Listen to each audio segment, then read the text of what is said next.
Esse corte é um oferecimento do Gazeta do Povo, o único jornal que apoia de verdade liberdade de expressão. Não me cancelaram e agora tem uma oferta ali na descrição para você assinar e consumir um conteúdo sem lacração. Você acredita em coisa sobrenatural? Você parece um cara bem cético, bem racional, vai. Em sobrenatural? Você acredita em sobrenaturalidade? Descreva a sobrenaturalidade. Você acredita que existem elementos que moldam a nossa realidade que não tem necessariamente um fundamento nela? Algo que venha, talvez, de uma outra dimensão, de um ser divino, ou talvez, sei lá, superpoderes mágicos que alguém tenha? Cara, eu sou uma metamorfose ambulante nisso aí. Eu vou fluindo entre um pouco mais místico, um pouco mais espiritual, um pouco mais cético, mais agnóstico. Eu acho que existem muita coisa que a gente não entende, que não conhece, não explica. Forças que nunca vão ser explicadas.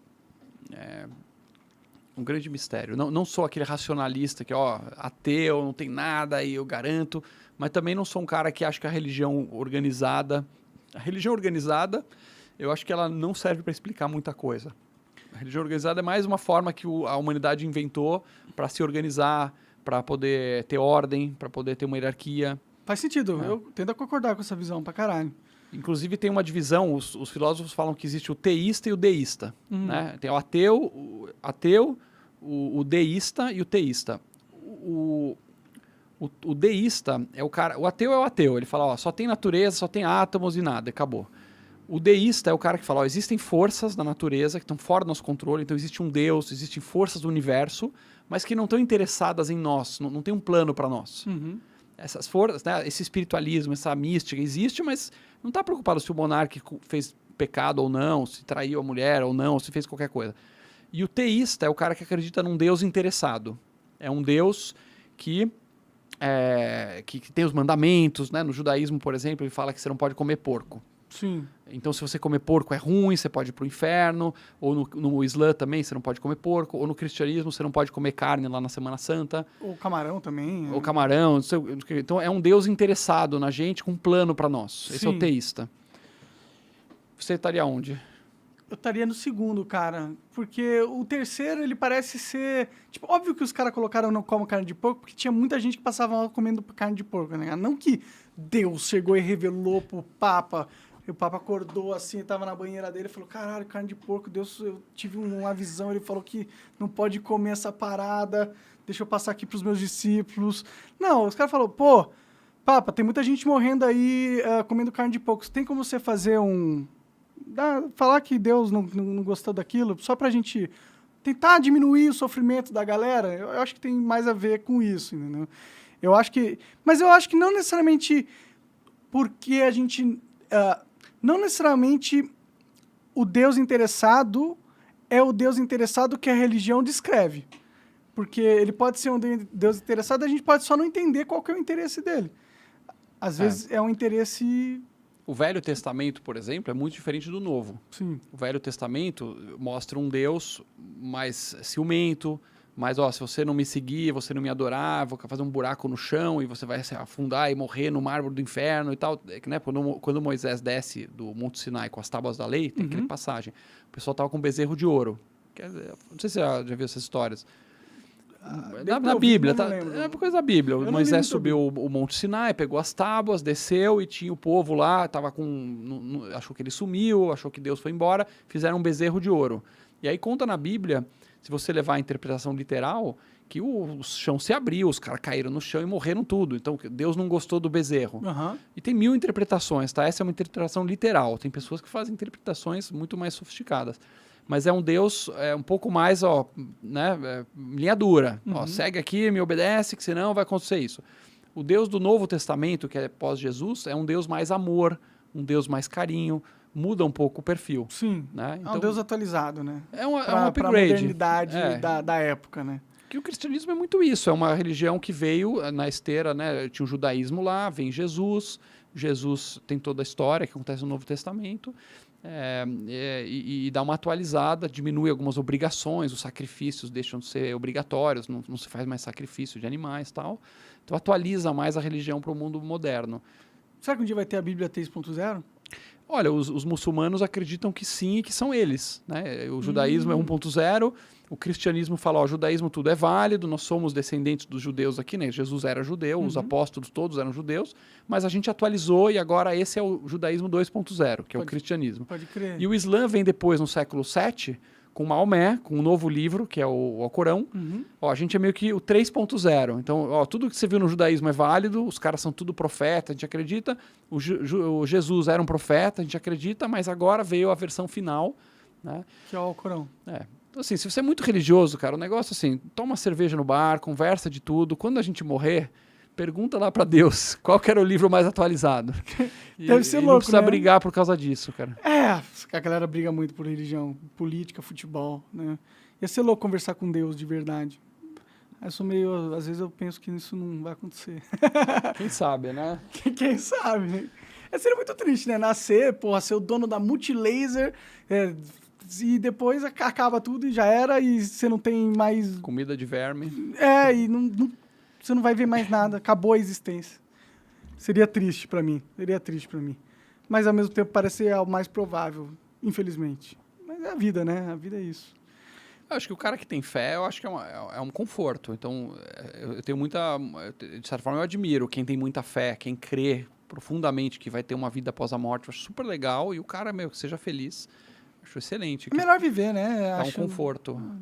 Tem um filósofo que falava isso, que ó, eu acho que eu estava decidindo entre ser ateu e religioso, esse filósofo, e eu decidi ser religioso por precaução. Se eu for ateu, se eu for ateu e não tem Deus, acertei, não faz diferença. Mas se eu for ateu e tiver Deus, quando eu morrer ele vai ficar pé da vida comigo. Pode crer. Então diz esse filósofo que é melhor por precaução ser religioso, que vai que tem Deus, você já está lá na linha certa. Pelo menos ele vai te olhar com melhores olhos, né? Falar, pelo menos você não me negou. Matou várias pessoas? Matou, mas você acreditava em mim. Acreditava. É foda. Religião é um assunto complexo, polêmico. Você acha que um dia se a gente transcende religião? Acho que não, né? O ser humano sempre vai precisar de um... Porque a ciência, ela explica muito o quê? O que é essa água? Essa água é líquida. O que ela faz? Ela faz isso. Se eu botar limão aqui, vai ficar ácida. Mas ela não explica os propósitos, o porquê, para quê. Sim. Por que estamos nesse mundo? Para quê? Qual a nossa missão? A ciência nunca vai dizer isso. A religião, ela tenta responder essas coisas. É uma metafísica, né? Então, além dela ter um componente de organizar a sociedade, né, historicamente justifica a existência dos reis. É uma forma, de certa forma, de elites dominarem também. Você estava lá no Egito, você era um trabalhador, e aí falava, ó, você vai ter que trabalhar aqui na plantação de milho. Milho não tinha no Egito naquela época, milho é do México. Na plantação de trigo, e você vai ter que dar metade para aquele cara lá com o chapeuzinho de faraó. Mas por quê? Por quê? Não, porque ele é o descendente do deus Amon-Ra. Tá. E o Deus mandou, senão você vai... entendi. Faz sentido. Então a religião, ela...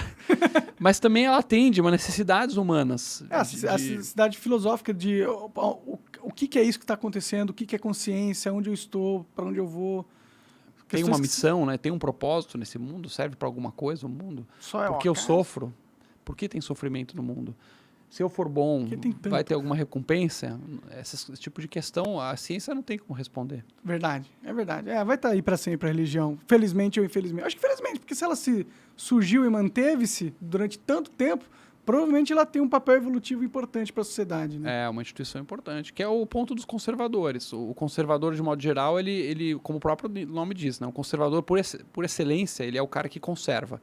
Ele fala, cara, a vida é difícil, é sofrida, o ser humano com a natureza sempre foi difícil sobreviver e tal. Se a gente chegou até aqui, aos trancos e barrancos, é porque tem instituições que foram se moldando ao longo dos milênios. Então, a família, a religião, a organização social. Então, o pessoal acha que o cara é meio careta, mas ele não é careta, ele é prudente. E eu nem sou conservador, tá? Eu estou meio que descrevendo o que eu enxergo dos conservadores. Sim. Ele é a prudência. Você não é conservador? Eu achei que você era. Não. Parecia ser um cara. Não, eu acho que tem elementos bons de todos os lados. Eu sou um cara meio centrão. Eu vou sempre eu sou xingado por todo mundo. Você é eclético, né? Eu sou eclético. Pode crer. Porque na ordem das coisas, acho que assim, você tinha lá, historicamente, o rei que mandava e falava, quero matar esse cara aí, e matavam o cara. Sim. Aí você veio com o século XVIII, o liberalismo, falando, o rei não é melhor que você, todo mundo é um indivíduo, todo mundo tinha que ter liberdade, beleza. Foi a primeira grande ideologia, o liberal.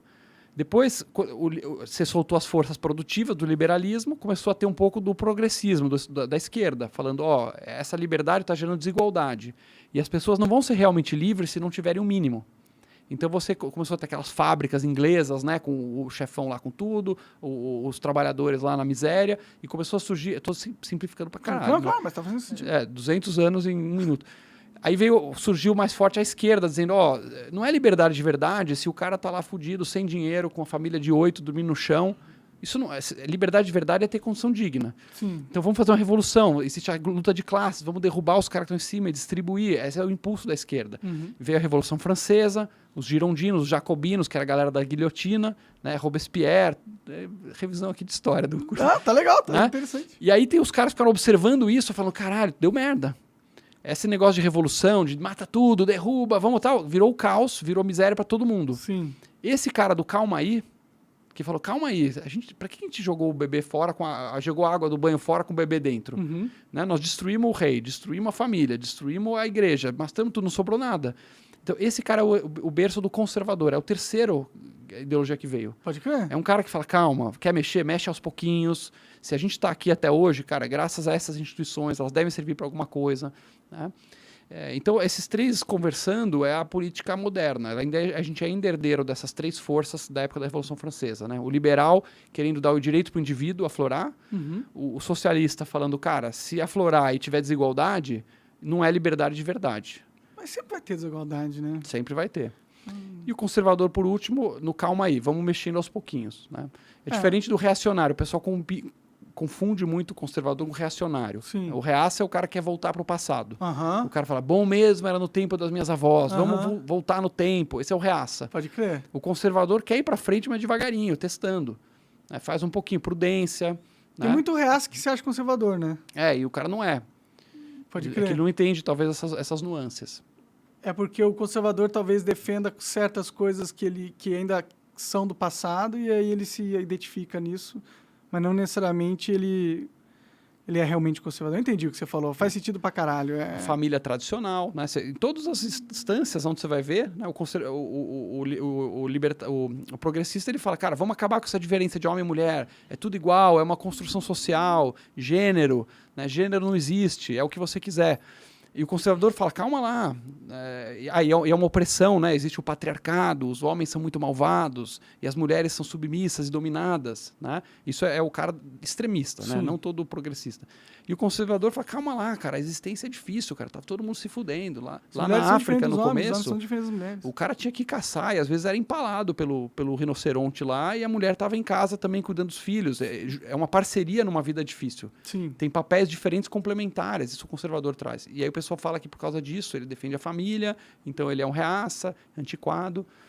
Eu acho que as respostas estão em algum lugar no meio da pista, entendeu? Todo mundo traz alguma coisa boa para o debate. Sim. Eu vejo que a família pode ser...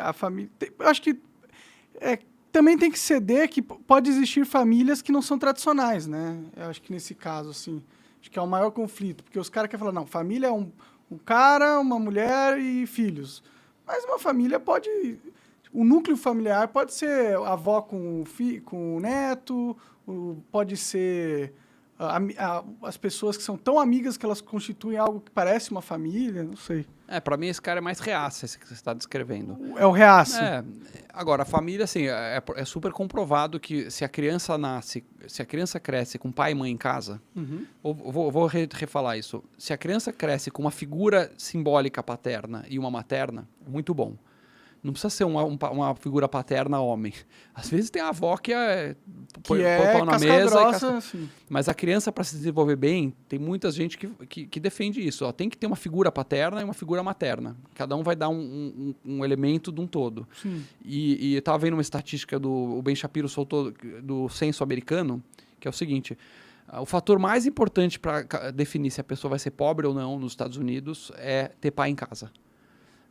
O pai em casa é 7 vezes mais importante do que a raça da pessoa. Então, é impressionante, né? Porque tem aquela discussão toda da desigualdade, das raças, que existe, sim. Então, se o cara é família negra, tende a ser mais pobre, né? Cair mais na pobreza do que família branca. Estatística, isso tem raízes históricas e tal. Mas não ter pai em casa é 7 vezes mais importante. Pode crer. Então tem comunidades inteiras que tem pai abandonando a família, aquela coisa, o cara transa lá, engravida e some. Sim. Isso é quase certeza de pobreza. Tem exceção, mas é muito, muito provável que a criança vai crescer com muito problema, com pobreza, por não ter a figura. E Bom, o então se ela conservador tiver traz 2 isso. pais, ela tem 14 vezes mais chance de ser rica. Tô zoando, Aí falta o outro lado, é yin e yang, né? Sim, sim. Não, eu concordo. Você acaba de assistir um corte do Monarch Talks. Agradeço demais, mas se você quiser ver o vídeo na íntegra e acompanhar ao vivo todas as transmissões, você tem que ir lá no rumble.com/monarch para não perder nada. Segue a gente lá.